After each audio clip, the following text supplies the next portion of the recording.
ಇದು ಕಿದಕ್ನೂರು ಲೇಕಿನ ಚಿತ್ರಣ ಇವತ್ತಿದ್ದು.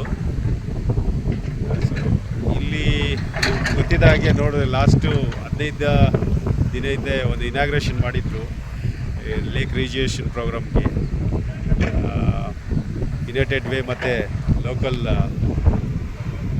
ಗ್ರಾಮ ಪಂಚಾಯಿತಿ ಎಲ್ಲರೂ ಸೇರಿಕೊಂಡು ಮಾಡಿದರು. ಇವತ್ತಿಂದು ಟ್ರೈನ್ ಔಟ್ ಕೆಲಸ ಸ್ಟಾರ್ಟ್ ಆಗಿದೆ ಇಲ್ಲಿ. ಅಂದರೆ ಕಂಟಾಮಿನೇಟೆಡ್ ವಾಟರ್ ಏನಿದೆಯೋ ಕೆರೆ ಒಳಗಡೆಯಿಂದ, ಸೊ ಅದನ್ನು ಇಲ್ಲಿರ್ಬೋದು ನೋಡಿ. ಇಲ್ಲಿ ಈ ಮೋಟ್ರನ್ನ ದೊಡ್ಡ ಮೋಟ್ರ್ ತಂದಿದ್ದಾರೆ ಇಲ್ಲಿ. ಇಲ್ಲಿ ನೋಡ್ಬೋದು ಈ ಮೋಟರ್ ಇಂದ ಪಂಪ್ ಔಟ್ ಮಾಡ್ತಾರೆ. ಸೊ ಅದಕ್ಕೆ ಒಂದು ಸ್ಟ್ಯಾಂಡ್ ಮಾಡ್ಕೊಳ್ತಾ ಇದ್ದಾರೆ ಇಲ್ಲಿ ನೀರು ಇಡೋಕ್ಕೆ. ಪೈಪ್ಸ್ ಎಲ್ಲ ಬಂದಿದೆ ಇಲ್ಲಿ.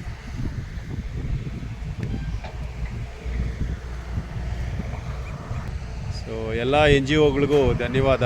ಯಾಕೆಂದರೆ ಇದೊಂದು ಒಳ್ಳೆ ಕೆರೆಯಾಗಿತ್ತು. ನಾವೆಲ್ಲ ಈಜಾಡಿ ಕುಡಿದು ಬೆಳೆದಂಥ ಕೆರೆ ಇದು. ಇವತ್ತು ಒಂದು ಒಳ್ಳೆ ಕೆರೆ ನಿರ್ಮಾಣ ಮಾಡೋಕ್ಕೆ ಯುನೈಟೆಡ್ ವೇ ಮತ್ತು ಡೆಮ್ಲರ್ ಟ್ರಕ್ ಮತ್ತು ಶಿಶು ಮಂದಿರು ಇವರೆಲ್ಲ ಸೇರಿಕೊಂಡು ಸಹಭಾಗಿತ್ವದಲ್ಲಿ ಮಾಡಿದ್ದಾರೆ.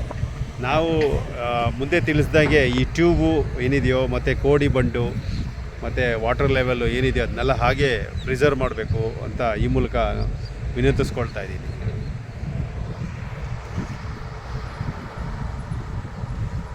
ನಮಸ್ಕಾರ. ಹೋಪ್ಫುಲಿ ಸೊ ಇನ್ನೇನು ಅನದರ್ 2 ಅವರ್ಸಲ್ಲಿ ಸೊ ಪಂಪ್ ಔಟ್ ಸ್ಟಾರ್ಟ್ ಆಗುತ್ತೆ. ಸೊ ಈ ಕಂಟಾಮಿನೇಟೆಡ್ ವಾಟರ್ ಏನಿದೆಯೋ ಅದೆಲ್ಲನೂ